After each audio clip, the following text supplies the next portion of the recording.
أعوذ بالله من الشيطان الرجيم. بسم الله الرحمن الرحيم.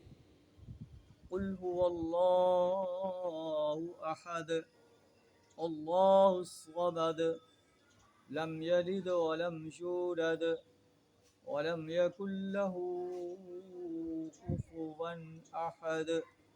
صدق اللہ العظیم. سورہ الاخلاص آپ کے سامنے تلاوت کی. سورہ الاخلاص مکی صورت. مکی صورتوں کے اندر توحید و رسالت اور آخرت پر بڑے مدلل انداز سے بیان کرایا گیا. قریش مکہ نے نبی صلی اللہ علیہ وسلم سے سوال کیا کہ آپ جس اللہ کی بندگی کی دعوت دیتے ہیں کہ ایک اللہ کی بندگی کرو، ایک اللہ کی پرستش کرو، ایک اللہ کی اطاعت کرو، ایک اللہ کی غلامی اختیار کرو، ایک اللہ کی حاکمیت کو تسلیم کرو، ایک اللہ کی حاکمیت کو قائم کرنے کے لیے جد و جہد کرو، ایک ہی اللہ کو پکارو، ایک ہی اللہ سے دعائیں مانگو.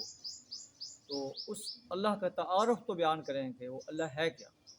اللہ نے اس پوری سورہ اخلاص نازل فرما دی. قل اے نبی صلی اللہ علیہ وسلم آپ کہہ دیجئے اللہ احد، اللہ اکیلا ہے، یکتا ہے. اللہ الصمد، اللہ بے نیاز ذات ہے، اسے کسی کی ضرورت نہیں ہے، کسی مدد کی ضرورت نہیں ہے، کسی اولاد کی ضرورت نہیں ہے. لم یلد ولم یولد، نہ اس کی کوئی اولاد ہے اور نہ وہ کسی کی اولاد.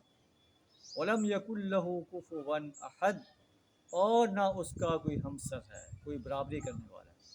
سورہ بنی اسرائیل میں اللہ نے فرمایا اے نبی صلی اللہ علیہ وسلم آپ کہہ دیجئے وَقُلِ الْحَمْدُ لِلَّهِ الَّذِي لَمْ يَتَّخِذْ وَلَدًا، سب تعریف اس اللہ کے لیے ہے جس نے کوئی بیٹا نہیں بنایا.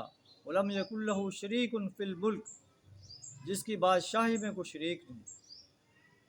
وَلَمْ يَكُنْ لَهُ وَلِيٌّ مِّنَ الذُّلِّ، اور نہ وہ عاجز ہے کہ کوئی اس کا پشتی بان ہے. یہ اللہ کا تعارف ہے جو اللہ نے خود جو ہے بیان فرمایا کہ اے نبی صلی اللہ علیہ وسلم میرا تعارف اس انداز سے بیان کر دیں.